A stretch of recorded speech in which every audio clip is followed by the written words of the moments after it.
이 시간 하나님 말씀은 에베소서 3장 14절에서 21절입니다. 한 절씩 교독하시겠습니다. 그러므로 나는 아버지께 무릎을 꿇고 빕니다.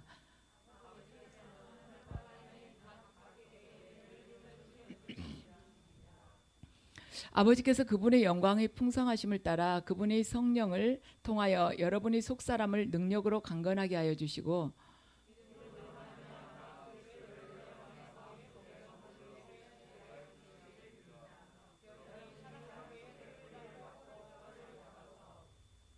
모든 성도와 함께 여러분이 그리스도의 사랑의 너비와 길이와 높이와 깊이가 어떠한지를 깨달을 수 있게 되고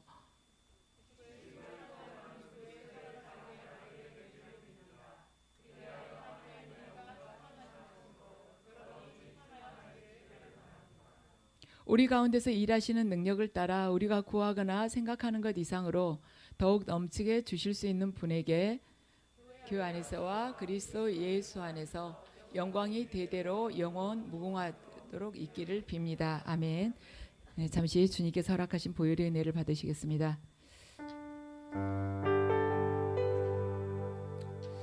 주님, 이 예배를 아버지 그 보혈로 충만하게 채워주시옵소서.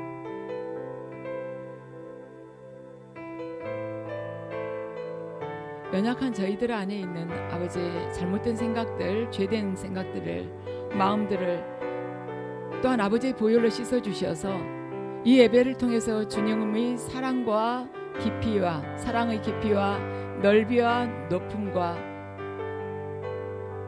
아버지 깊음을 알기를 원하오니 그 길이를 알기를 원하오니 주여 저희 안에 주님의 보혈로 충만하게 채워주셔서 저희가 그 성령의 강력한 그 능력에 의해 아버지의 의지하여서 오직 주님의 사랑 안에서 모든 것이 이루어지고 주님을 찬송하게 하시옵소서.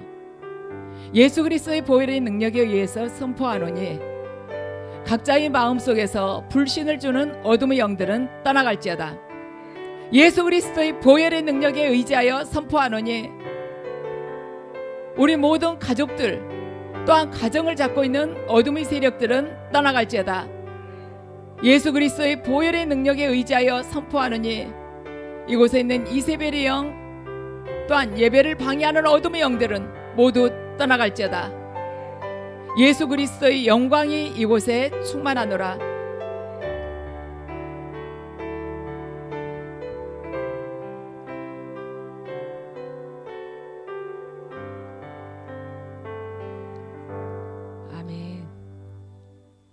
이 시간 설교는요, 교회를 위한 바울의 기도라는 제목으로 여러분들에게 전하겠습니다. 이 에베소서 3장을 보면요, 3장 앞부분을 보면 사도 바울이 이제 깨달았어요. 뭘 깨닫게 됐냐면은 자기가 복음의 그 비밀을 듣고 알고 깨닫게 되었다 그래요. 복음의 비밀을 알게 되었다는 것입니다. 근데 그 비밀이 복음의 비밀이 뭐냐면 예수님께서 유대인만 구원하시는 것이 아니라 이방인도 사랑하셔서 그들을 구원하시고 교회로 이끄셨다는 것입니다. 복음의 비밀이 그거예요. 유대인뿐만 아니라 할례 받는 자뿐만 아니라 이방인 무할례자까지도 하나님께서 사랑하셔서 그들에게 말하자면 생명을 주신다는 것이죠. 그걸 자기가 온 세상에 증거해야 되는 그러한 사명을 받았다는 것입니다. 그래서 오늘 본문을 보면 그러므로 하면서 본문이 시작되어 있는데 그러므로 나는 아버지께 무릎을 꿇고 빕니다 이렇게 시작이 되는데 이때 그러므로가 어떠한 의미를 이렇게 그 안에 포함을 하고 있냐면 하나님께서 이방인도 사랑하셔서 이방인도 교회에 들어오게 하셨기 때문에 그러한 말인 것입니다. 그래서 내가 이 복음을 전해야 합니다. 그런데 복음을 전하다가 지금 바울이 옥에 갇히게 됐어요. 그런데 에베소 교인들이 그걸 다 알고 있습니다. 그러니까 바울이 그래요. 나로 인해서 너희가 절대 낙심하지 말라. 내가 너희들을 위해서 하나님께 기도하겠다 하고 편지를 씁니다. 그 바울이 지금 옥중에서 하나님께 에베소 성도들을 위해서 하는 기도가 오늘 본문의 내용인 것입니다. 그래서 바울의 기도는 크게 두 가지로 요약이 될 수가 있어요. 오늘 본문을 이제 언뜻 읽으면 도대체 이 본문에서 뭐가 핵심이고 도대체 뭘 바울이 말하고자 하는 것이지 너무 광범위한 것 같아서 딱 요점이 잡히지 않는데, 오늘 본문은 크게 두 가지를 이야기를 합니다. 하나는 뭐냐면 성도들이 속사람이 성령의 능력으로 강건해지기를 원한다. 두 번째는 뭐냐면, 첫 번째는 성도들이 속사람이 성령의 능력으로 강건해지기를 원한다. 두 번째는 에베소 교인들이 그리스도의 사랑을 더욱 알기를 원한다. 딱 이것 두 가지인 것입니다. 성도들이 속사람이 성령의 능력으로 강건해지기를 원한다. 두 번째는 에베소 교인들이 예수 그리스도의 사랑을 더욱 알기를 원한다. 딱 이거 두 가지를 사도 바울이 기도를 한 것입니다. 그러면 바울이 말하고 있는 지금 속사람이 도대체 뭘까? 바울은 이미 고린도후서 4장 16절에서요 속사람과 겉사람에 대해서 말을 했습니다. 고린도후서 4장 16절을 함께 읽으시겠습니다. 그러므로 우리가 낙심하지 않으노니 우리 겉사람은 낡아지나 우리 속사람은 날로 새로워지도다. 아멘. 우리 겉사람이 뭐냐면, 바울이 지금 우리 겉사람을 말하는 것은요 육체를 말하고 있습니다. 그러면 육체는 어때요? 시간이 갈수록 병도 들고 기력도 약해지고 그러는 것이죠. 그런데 바울은 겉사람은 이렇게 병들고 기운도 약해지지만 우리 속사람은 날로 새로워진단다, 날로 강해진단다. 이 말은 뭐냐면, 우리가 믿음이 계속 깊어져 갈수록 눈에 보이는 유혹을 우리들이 물리치고 영원한 하나님 나라를 끝까지 내가 소망하면서 살아가야겠구나 하면서 내 삶의 어떠한 동기나 목표나 목적을 놓치지 않고 살아가는 것입니다. 그것이 바로 속사람이 강건해진다는 뜻인 것입니다. 우리는 어때요? 어떤 일을 시작할 때 절대 내가 먼저 나서지 않습니다. 내 중심이 아니냐. 전부 사역을 하든 아니면 어떤 다른 일을 시작하든 간에 다 사람 보고 시작하는 사람 아무도 없어요. 하나님 보고 시작한 사람이 다 하나님 바라보고 시작합니다. 그 동기는 뭐냐면 예수 그리스도께 받은 은혜가 너무 크고 감사하기 때문에 사역을 시작하는 것이죠. 그렇지만 사역을 그만두게 될 때는 무엇 때문에 그만두냐면 하나님 때문에 그만둔 사람은 없습니다. 다 사람 때문에 그만둬요. 사람 때문에 사람한테 실망을 해서 사역을 그만둔다거나, 아니면 내 자신이 너무 커져가지고 자기가 너무 높아져서 그만둔다거나, 아니면 사람으로부터 어떤 상처를 받았는데 그 상처를 크게 생각을 하는 거예요.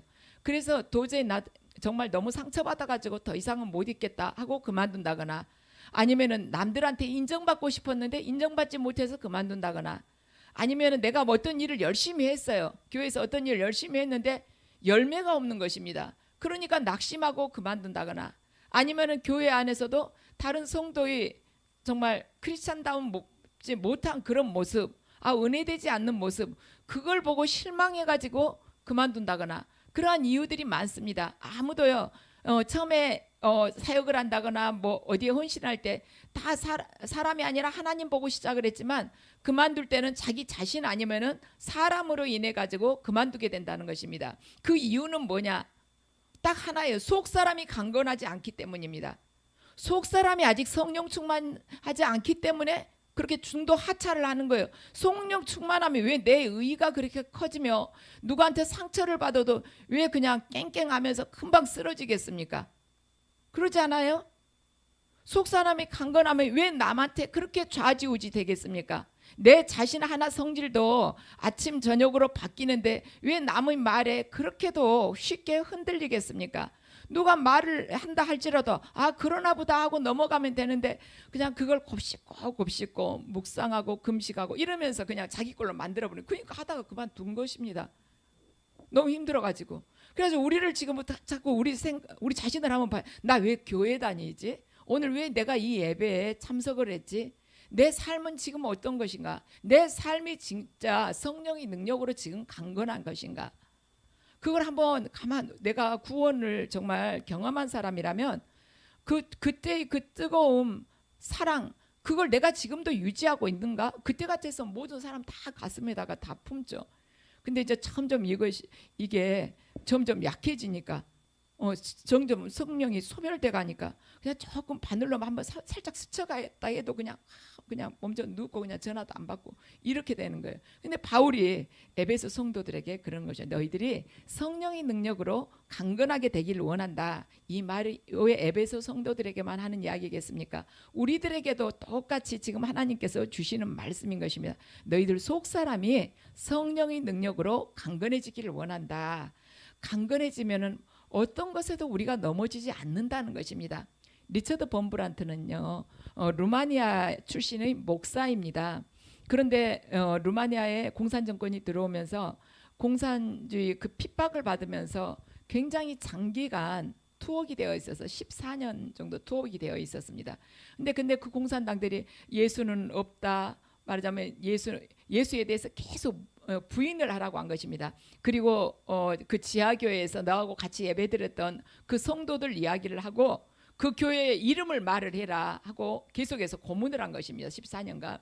그런데 단 한 번도 예수님 이름을 부인한 적도 없고 단 한 번도 그 교회 이름이나 성도의 이름을 밝히지 않았습니다. 그런데 어느 날 이 범브란트가 옥에 갇혀가지고 있는데 예수님께서 나타나셨어요. 예수님께서 말씀을 하셨습니다. 근데 범브란트는 예수님이 이렇게 예수님이 딱 그게 느껴져 가지고 아, 나한테 위로를 주시려나 보다. 왜냐하면 그렇게 고문을 받고 그러니까. 그랬는데 예수님께서 위로를 주시기보다는 뭐라고 말씀을 하셨냐면 네 이름이 뭐냐고 물어보신 것입니다. 네 이름이 뭐냐. 그러니까 범브란트가 저는 리차드입니다 하고 말하기가 참 그런 거예요. 왜냐하면 그 전에 영국의 리차드란 사람이 얼마나 믿음이 좋은지 예수님을 위해서 말하자면 신앙 때문에 이 믿음 때문에 사형을 당했다는 것을 이 리차드 범브란트가 알았기 때문입니다. 그래서 너 리차드라고 말하면 네가 그 리차드하고 똑같냐? 이럴까 봐서 이야기를 못한 것입니다. 그리고 너 이름이 뭐냐? 또 물어보면 내가 기독교인이라고 그럴까? 내가 크리스찬이라고 그럴까? 하고 생각을 해보니까 1세기 때 그 초대교회 때 로마에 의해서 박해받던 그 기독교인들이 생각난 것입니다. 그래서 원형 경기장에 끌려 나가가지고 맹수들이 밥이 돼도 신앙을 부인하지 않은 그 사람들이 생각나서 차마 크리스찬이란 말을 또 못하겠는 거예요. 목사라고 말할까 하다가도 아니다. 목사란 밤낮 없이 양떼들을 주님의 마음으로 돌봐야 되는 나는 그렇게도 못하지 않았는가 하는 생각이 드니까 저는 이름이 없습니다 하고는 예수님께 말씀을 드린 것입니다. 그러면서 저는 죽었습니다 하고 이야기를 했어요. 그러면서 범브란트가 뭐라고 했냐면 당신의 이름을 갖도록 이제 저에게 허락해 달라고 이야기를 했습니다. 그러면서 하는 이야기가 그리스도께서 내 안에 사신다고 그렇게 이야기를 한 것입니다. 리처드 범브란트가 이렇게 지하교회의 이름도 말하지 않고 지하교회 성도들 이름 단 하나 밝히지 않고 그들 끌어다 죽이려고 그런 거 다 알죠. 14년간 고문을 당해도 예수를 부인하지 않던 이유는 뭐냐면 딱 하나예요. 속 사람이 성령의 능력으로 강건하기 때문에 그것이 가능한 것입니다. 여러분들 그래요. 우리가 누구한테 속상한 말을 들었다거나 아니면 내가 어떤 사역을 하고 있는데 누가 그걸 비난을 한다거나 그럴 때 참 속이 상합니다. 어쩌면 저렇게 내 마음을 몰라주지 이럴 수 있는데 이 고문 속에서도 주님을 부인하지 않는 이러한 경우를 생각하면 우리 너무 따뜻한 속에서 너무 편안한 믿음 생활을 하기 때문에 작은 것에도 쉽게 넘어질 수 있다는 것이죠. 근데 우리는요 지금 우리 자신 하나 구원받으라는 것이 아니라 이 세상 속에서 빛과 소금 되라는 것입니다. 정말 마지막 때가 왔다는 것을 여러분들 지금 많이 느끼실 것입니다. 그 아마겟돈 전쟁이란 말이 요즘에는 쉽게 들리죠. 정말 꼭 그런 핵전쟁이 일어난다 그것을 우리가 판단을 할 수는 없지만 모든 기상현상이나 아니면 일어나는 이 징조들을 봤을 때 예수께서 말씀하신 마지막 때구나. 그러면 인자가 다시 올 때 정말 믿음이 있는 자를 보겠느냐고 하셨는데 그때 나도 또한 그 안에 같이 가라지처럼 염소처럼 그렇게 휩쓸려 갈 것인가? 우리 믿음을 다시 한번 점검을 해야 돼요. 속 사람을 성령의 능력으로 강건하게 해야 되는 것입니다. 자, 두 번째는 뭐냐면 바울이 기도 제목이 에베소 교인들이 예수 그리스도의 사랑을 더욱 알기를 기도한다고 말했습니다. 우리가 알고 있는 사랑이 뭡니까? 인간이 알고 있는 사랑, 원하는 사랑, 베풀고자 하는 사랑. 우리가 남에게 베풀고자 하는 사랑, 다른 사람들로부터 받고자 하는 사랑이 다 조건부적인 것이에요. 인간은 그만큼 아무리 그 사람이 사랑한다 할지라도 한계가 있고 조건부적인 것입니다. 그래서 내가 저 사람 젊은 아가씨들 같은 경우 저 사람 저 청년 너무 멋지게 생겨서 내가 사랑해. 너무 능력이 있어서 사랑해. 돈이 많아서 사랑해. 부모도 자녀한테도 네가 공부 열심히 해가지고 변호사 된다면 정말 좋을 텐데 그 말이 그렇게 한다면 내가 더 사랑해 줄게 이런 이야기죠. 그러니까 뭐하기 때문에 내가 사랑해 아니면은 이러이러하면은 내가 사랑할게 이러한 조건부적이라는 것입니다. 인간은. 그런데 우리는 그런 사랑이 좋지 않다는 거 알아요. 그런 사랑이 바람직하지 못하다는 거 압니다. 그리고 나도 다른 사람한테 조건부적인 사랑을 주고 또한 그걸 받았으면은 나한테 좀 되돌려 주기를 원하는 그러한 사랑을 나도 모르게 생각은 하지 않고 있지만 평소에 몸에 배어 있지만 다른 사람이 베푸는 그 사랑, 그런 조건 원하는 사랑, 거기에 우리가 많이 상처를 받고 있는 것입니다. 그렇죠. 우리 부모가 나한테 기대했던 거 있어요. 근데 거기에 부응하지 못하니까 부모가 속상해하는 것을 보고 또 내가 상처를 받는 그러한 경우가 있다는 것이죠. 그래서 인간에게 있어서는 무조건적인 사랑이 불가능하구나 우리 모두가 압니다. 그래서 우리들 각자는요 조건부적인 사랑에 굉장히 익숙해져 있어요. 나도 조건부적으로 저 사람 사랑하고 내가 뭔가 저 사람한테 만약에 10을 베풀었다 하면은 최소한 2를 되돌려받지는 못할지라도 그 받은 10에 대해서 부인이라도 하지 않았으면 좋겠다. 이것이 내 마음 안에 있다는 것입니다. 그런데 우리가 그런 조건부적인 그러한 사랑을 나도 남에게 베풀고 남에게 받기를 원하기 때문에 우리들이요 하나님과 나와의 사이에서도요 내가 하나님을 이만큼 하나님께서 원하시는 만큼 내가 하나님을 온전하게 사랑을 하지 못하는데 하나님이 나를 사랑하시겠냐 이런 생각이 우리 안에 있다는 것이죠. 내가 하나님 제대로 사랑하지 못하는데 하나님도 또한 사랑하지 않을 거야 이런 생각이 있다는 것이에요. 내가 이렇게 범죄해야 하는데 내가 이렇게 믿음 생활하면서 날마다 넘어지는데 하나님께서 나를 사랑하실까? 근데 이러한 질문, 내가 이렇게 부족한데 하나님이 나를 사랑하실까? 이런 질문으로 인해서 하나님의 그 크신 사랑도요 우리 앞에서 아무 힘이 없는 거예요. 사랑 안 하시는 분으로 이제 우리가 치부를 하는 것입니다. 오늘 본문에서 바울은 에베소 교인들이 주님을 뜨겁게 사랑하기 때문에 주님 에베소 교인들을 좀 사랑해 주세요. 에베소 교인들이 이만큼 주님 사랑하고 있어요. 그러니까 주님도 이들을 이렇게 사랑해 주세요. 그렇게 기도한 것이 아닙니다. 오히려 에베소 성도들이 하나님의 사랑의 깊이, 하나님 사랑의 넓이, 하나님 사랑의 높음, 하나님 사랑의 그 길이를 알게 해달라고 기도를 하고 있는 것입니다. 이들이 사랑하니까 주님 사랑해 주세요. 조건부가 아니라 우리는 다 부족합니다. 하나님께서 원하시는 그 분량까지는 우리는 제대로 올라가지 못하고 있어요. 그렇지만 하나님의 사랑은 무한하십니다. 그걸 에베소 교회 성도들이 알게 해주세요. 그걸 시온산 교회 성도들이 알게 해주세요 하고 기도하고 있다는 것입니다. 그러면 자 18절과 19절을 함께 읽어보시겠습니다. 모든 성도와 함께 여러분이 그리스도의 사랑의 넓이와 길이와 높이와 깊이가 어떠한지를 깨달을 수 있게 되고 지식을 초월하는 그리스도의 사랑을 알게 되기를 빕니다. 그리하여 하나님의 온갖 충만하심으로 여러분이 충만하여지기를 바랍니다. 아멘. 이 사랑의 넓이, 깊이, 높음, 길이 이걸 어떻게 알 수가 있을까? 사랑의 넓이 하나님 예수 그리스도의 그 사랑의 넓이를 어떻게 우리가 생각을 할 수가 있을까? 우리가 이런 생각을 간혹 할 수 있어요. 우리 오래전에 그 말하자면 지존파인가요? 거기서 사람을 잡아가지고 인육을 먹었죠. 자기들끼리 그걸 구워가지고 먹지 않았습니까? 그 조직 폭력배들이. 근데 그 중에서 하나님을 믿은 사람이 있단 말이에요. 근데 그 사람이 분명히 용서받았지 않습니까? 주님을 영접함으로 인해서 하나님께서 세상에 사람을 죽여가지고 그 살을 뜯어먹는 그런 사람을 사랑하는 것이 과연 옳은 일일까? 옳은 생각이 듭니다. 그 사람은 그렇게 잔인하게 사람을 죽였는데 정말 죽을 때까지 가둬놓고 그 사람한테는 은혜가 흘러가지 않아야 돼. 이런 생각이 들 수가 있는 것입니다.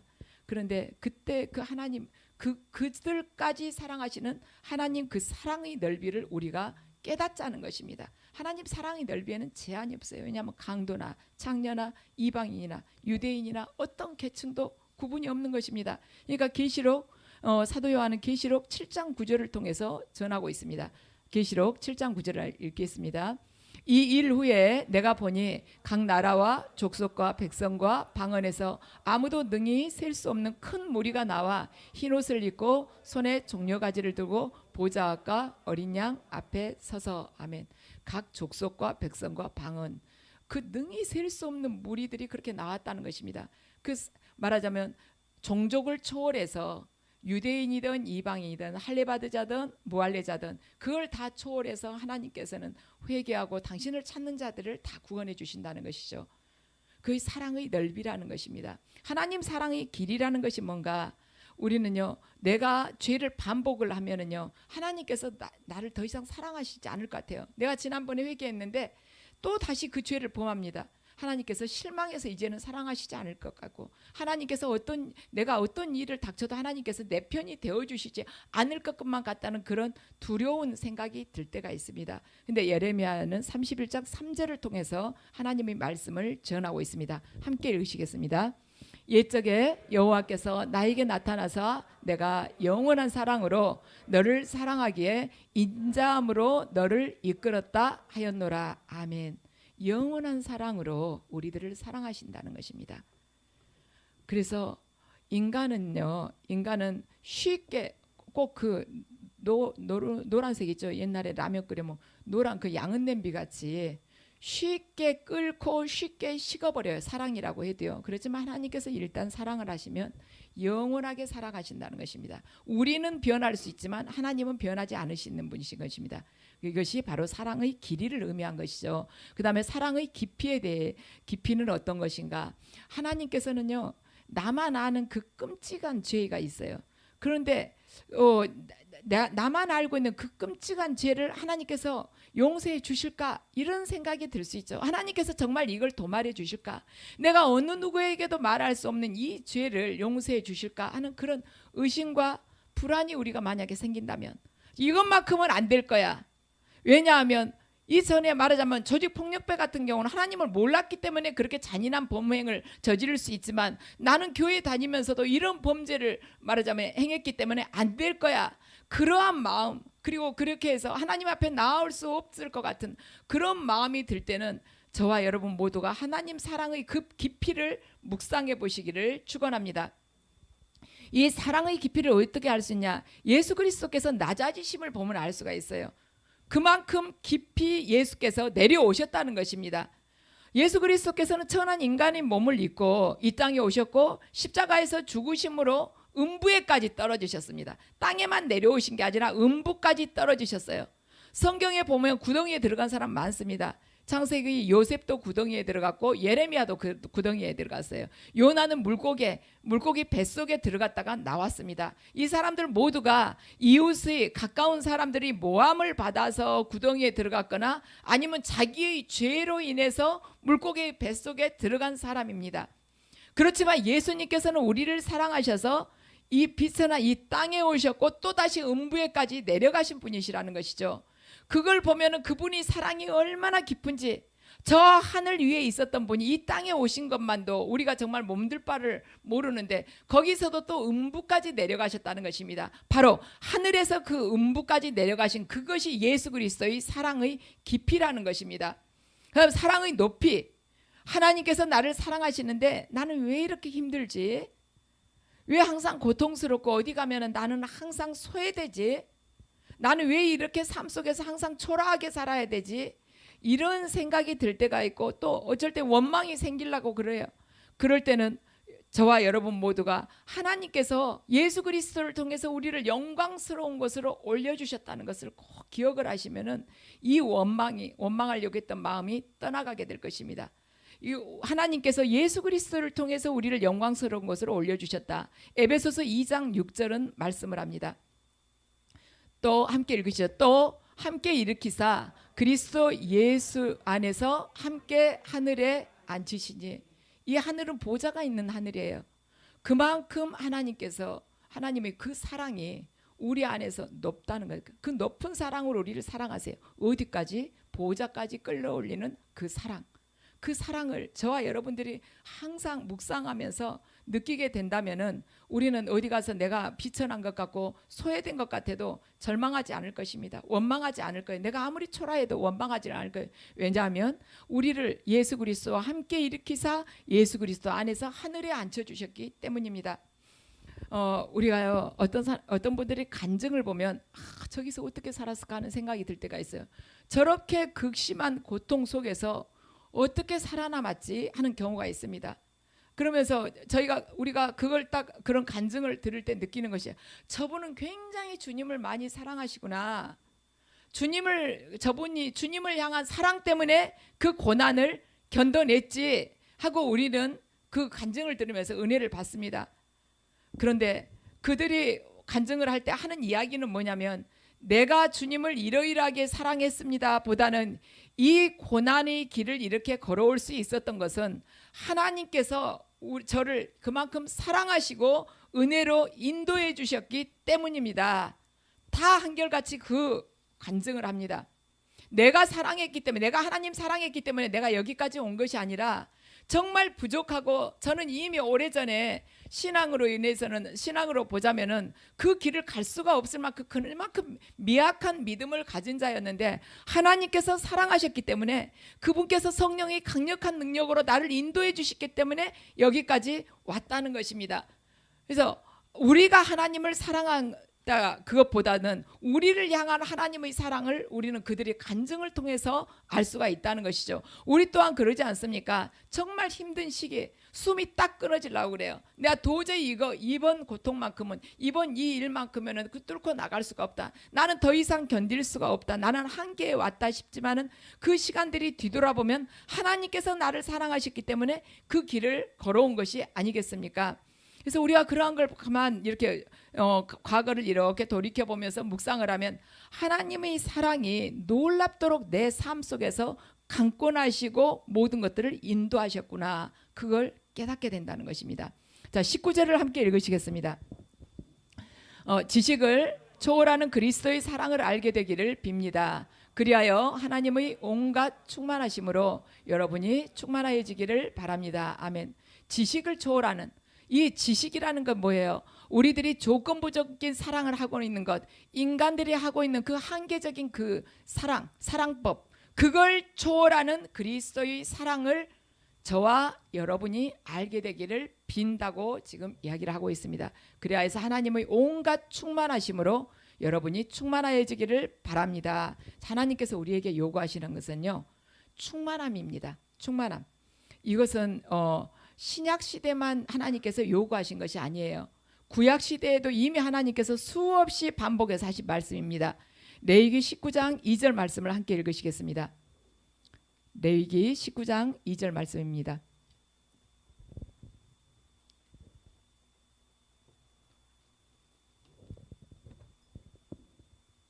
함께 읽으시죠. 너는 이스라엘 자손의 온 회중에게 말하여 이르라.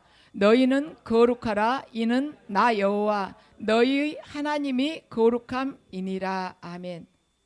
우리는 이때 구약 시대에 하셨던 하나님의 이 말씀이 지금도 하나님의 이 요구가, 하나님의 이 명령이 지금도 하나도 달라지지 않았다는 것을 알아야만 됩니다. 다만 그 거룩함이라는 것이 우리들 각자의 힘으로 성취될 수 없다는 것은 이미 알려진 사실이에요. 우리가 우리 각자의 힘으로 거룩하려고 해서 됐으면은 왜 죄를 반복해서 집니까? 우리가 말하자면 일주일 동안 금식하면서 기도하면 거룩해질 수 있다, 이런다면 누가 거룩하지 않을 사람이 있겠습니까? 일주일 금식하고 기도하고 말씀 읽으면 되죠. 그런데 안 되는 것입니다. 이것이 언제까지 어떻게 해야 되는가? 하나님께서 택하셔서 우리에게 보내주시고 또한 친히 그분을 택해서 우리의 죄를 용서해 주신 예수 그리스도 안에서만 우리가 거룩해질 수가 있다는 것입니다. 인간은요, 순수한 걸 굉장히 원해요. 그렇지만 그 순전한 것이 그렇게 우리들에게 있어서 선뜻 받아들여지진 않는 것이에요. 100%의 순도를 원하지만 그걸 내가 누리려고 그 삶을 살려고는 생각하지 않아요. 제가 옛날에 20년도 훨씬 넘은 것 같아요. 그때 이제 커피숍이 그때 막 이렇게 생겨날 때였으면, 그러니까 30년도 넘었죠. 근데 제가 그때 에스프레소라는 것을 안 먹어봤어요. 그래가지고 한번 커피숍을 가서 한 번도 안 먹어본 거라서 에스프레소를 시켰습니다. 그랬더니 조그만 소주잔 같이 아주 조그만데 그게 나와가지고 이렇게 들여다 보니까 진짜 조그만 한약 같이 있어요. 그래서 뭐가 이렇게 귀하길래 이렇게 조금 줬나 하고 딱 먹는 순간 혀가 말려 들어간, 얼마나 진하고 독한지 모르고 시켜가지고 그랬는데, 그 이제 딱 이렇게 원액으로 이렇게 맞는 것이죠. 그래서 우리는요, 순전함, 100% 순전함을 원하지만 거기도 설탕도 좀 타고 뭐 시럽도 타고 프림도 타고 이래가지고 섞어서 먹는 걸 좋아하지 진짜 순전한 것을 원치 않는다는 것이죠. A.W. 토전이 이렇게 말했습니다. 적당히에 대해 양약이라고 할지라도 효험이 없고 독약이라고 할지라도 치명적이지 않는 물탄 포도주와 같은 변질이 바로 이 적당한 타협이다 하고 말을 했습니다. 양약이라고 해도 적당히 이렇게 섞여져 있기 때문에 병이 안 나와요. 독약이라고 해도 이거 100% 순도의 독약이었으면 먹고 죽을 텐데 적당히 섞여져 있기 때문에 치명적이지가 않는 것입니다. 이 시대의 그리스도인이 바로 이런 물탄 포도주와 같은 사람들이라는 것이죠. 우리는요, 순전함을 원하지만 순전하면은 좀 내가 거기 적응하기가 어려울 것 같다, 이런 생각이 들어요. 사람도요, 너무 순수하면 보기에는 좋아요. 좋은데 내 자식이, 남이 순수하면 괜찮아요. 남이 순수하면 상대하기가 좋아, 단순하고 나를 어떻게 속이려고 하는. 근데 내 자식이 너무 순수하면 걱정이 되는 것입니다.